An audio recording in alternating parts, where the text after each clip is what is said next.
Hello and welcome. Kim Knight here, Health and Empowerment Coach for Women. In my talk today, I want to talk about the importance of getting the help and support that you need and how this can actually affect our brain and the cognitive function of our brain. So let me start by sharing about the importance of emotional support. Now, one of the most fascinating things I learned over the past few years in my training was how, as a human being, we have what are called developmental needs and emotional needs. And these developmental needs and emotional needs are certain emotional requirements that need to be met by the age of 7. And the Human Givens Institute talks about these needs in great detail if you want to go and check that out. And what they've discovered and what psychologists have discovered is that by the age of 18 months, there are certain developmental needs that a human being needs to have met. And then by the age of 7, there are certain what are called emotional needs that need to be met. And these needs are things like feeling loved, safe, cherished, validated, respected, encouraged. These are the sort of needs that I'm talking about. So, for example, respect. We need to actually experience feeling respected. And we need to actually experience feeling cherished. And when these needs are met, and they're met by the age of 7, that will affect the functioning of our brain and the ability to cope with life. And these needs just cannot be underestimated. And when I work with clients, we go back to these first 7 years of life and we see what happened in those first 7 years. How safe did you feel in your environment? How emotionally supported did you feel in your environment? Because what we find is that anybody with either an unhappiness issue or a major chronic illness, a health issue, what we find is that early on in life, these emotional needs were not met. They were either unmet or undermet, but they were not fully fulfilled. And so what we have to do is, even as an adult, we have to go back and we have to somehow heal those parts of ourselves that were not emotionally met as a child. And the great news is we can do that. But until we do that, we're going to have problems turning up in our life. Because whatever is turning up in our life as an end result, in other words, something that we don't want, either unhappiness or difficulty in relationships or problems with our health, if we track back, we find that it is connected with these needs not being met. So if we're not feeling emotionally supported, then one of the things that we've probably experienced in the past and may well be still experiencing today is what we could call emotional neglect. What researchers have found, and what I've certainly found in my own personal experience and that with clients, is emotional neglect creates stress, fear, and anxiety in the body at a very deep level. And we may not even be fully aware of the level of stress and fear and anxiety that is going on, or we may actually be very aware but not know what to do about it. But not only does an emotional neglect lead to stress, fear, and anxiety, it also leads to low self-confidence and low self-worth and low self-esteem. So it's so important to deal with these emotional needs and to heal past traumas. So what I want to do in this talk today is to give 2 very clear examples of how when we have support, we not only feel better and our anxiety and stress reduces, but it also affects the cognitive functioning of our brain. So the first example happened a few years ago for me when I was on a benefit.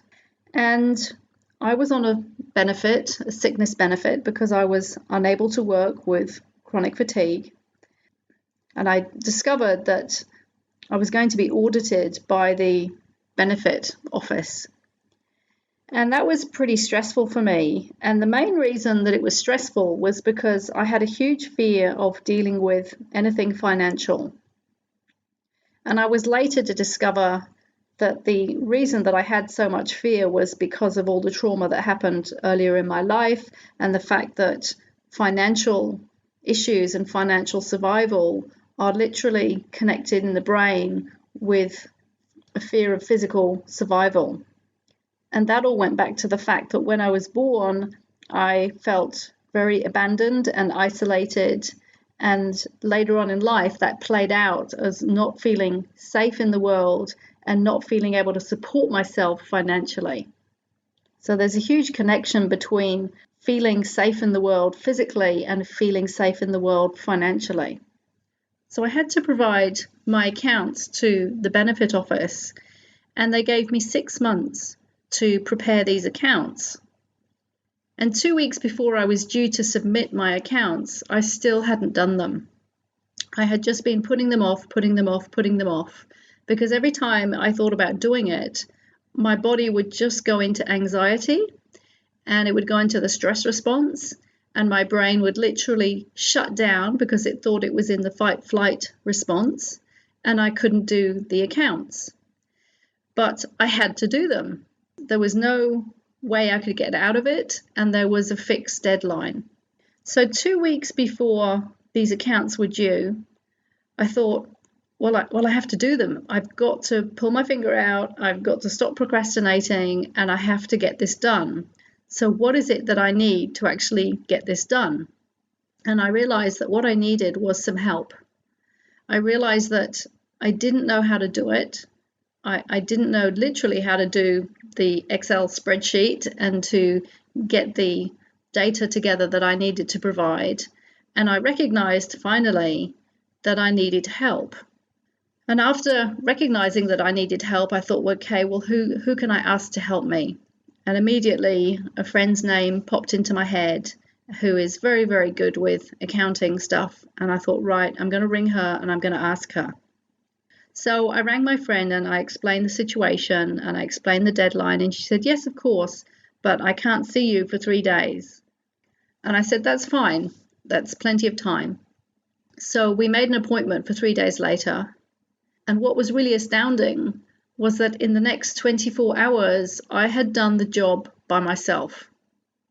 I completed it. I still wanted her to look over it, but I had done what I had not been able to do for the previous 6 months. So the question is, why was it that for 6 months I couldn't do it, and then all of a sudden, after asking for help and somebody saying, yes, I can help you, all of a sudden that freed up my cognitive function and I was able to do the job. So before I answer that question, let me explain the second example, which happened very recently. Just recently, I've been developing an app for my business, and this is completely new to me. I'm not a software developer, so I was playing around developing an app online using a software program. And then I discovered that I had to go through a process of submitting the app to iTunes and Google. And that was when it started to get complicated. So it wasn't the developing of the app that was difficult, it was the submitting of it to iTunes and Google. And I got stuck. I got stuck with how to do it and all the steps that I had to take. And I could feel myself getting stressed and frustrated and anxious. And again, I recognized that I was trying to do something that I couldn't do by myself and that I needed help. I actually did contact the software application people for some help, but then I wasn't really getting very far. And so then I had to send another email asking for more help. And a few hours later, I received an email back from a very kind person at the company saying, I'm so sorry that you're having such trouble. Yes, of course, I will help you. Let's connect by phone. But because it was the weekend, I knew that I couldn't phone them. But they told me, yes, we can help you. And then the really bizarre thing was the same thing happened again that happened with the accounts situation several years earlier, was that within the next 2 hours, I actually managed to do the submission, and it just happened quite easily. So what happened here in both these situations? Why was it that I went from 1 minute in the first example, spending 6 months not doing something, and in the second example, it was actually only a couple of days that I was stuck?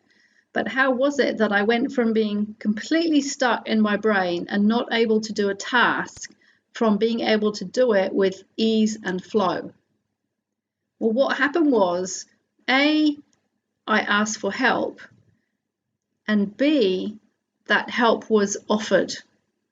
And it was actually the offering of the help that really changed something in my brain.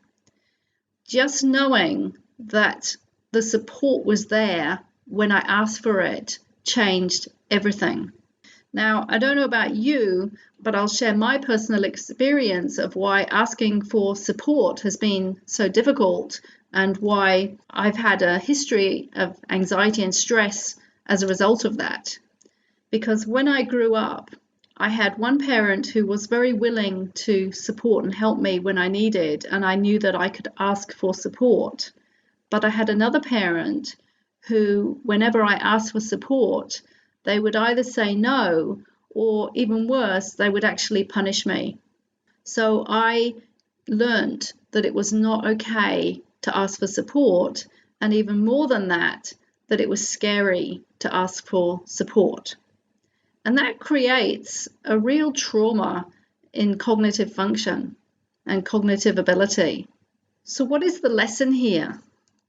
The lesson is that A, we need to learn to ask for support, even if it's really scary and it takes us out of our comfort zone and it's something new that we have to learn. The first step is we have to learn to ask for support. Now, this will also include learning how to be assertive and how to put ourselves first. Because if we're going to ask for support, then we're going to have to learn to be assertive and make our needs a priority. And for a lot of people, this can be quite a foreign concept if we've not done that most of our life. And we actually have to do this. This is not a theoretical exercise. If we've not been asking for support, we're going to have to practice asking for support. And if that is too difficult to do by ourselves, then we're going to have to even find help to show us how we can ask for support. So the lesson here is, if you've not been in the habit of asking for support, it's really important to do so. And then to recognize the shift that happens inside of you psychologically and emotionally when you receive that support. Because as human beings, it's absolutely essential that we feel that we can ask for help. And our life changes when we do.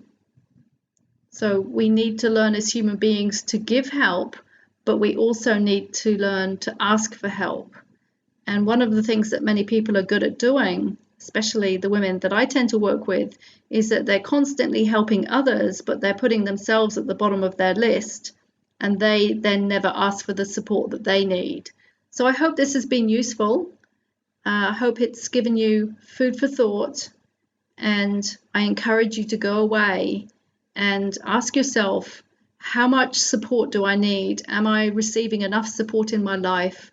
Do I need to ask for more support? Where in my life do I need to ask for more support?